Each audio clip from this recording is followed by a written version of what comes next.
Ya, kali ini saya akan sedikit mereview di Waduk Kedungombo. Saksikan terus videonya, teman.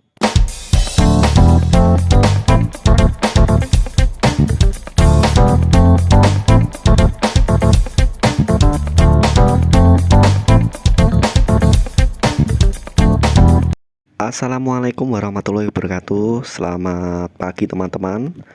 Kali ini saya akan eksplor ke Waduk Kedungombo dan beberapa wisata yang ada di daerah sana. Saya start dari Pati teman-teman, karena alamat rumah saya juga di Pati, Jawa Tengah.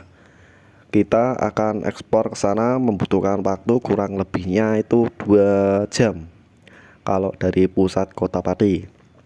Nah, langsung teman-teman, kali ini saya berada di Jalan Sukolilo, lalu ke arah Jalan Grobogan. Kemudian dari Grobogan langsung ke Purwodadi. Langsung simak aja teman-teman.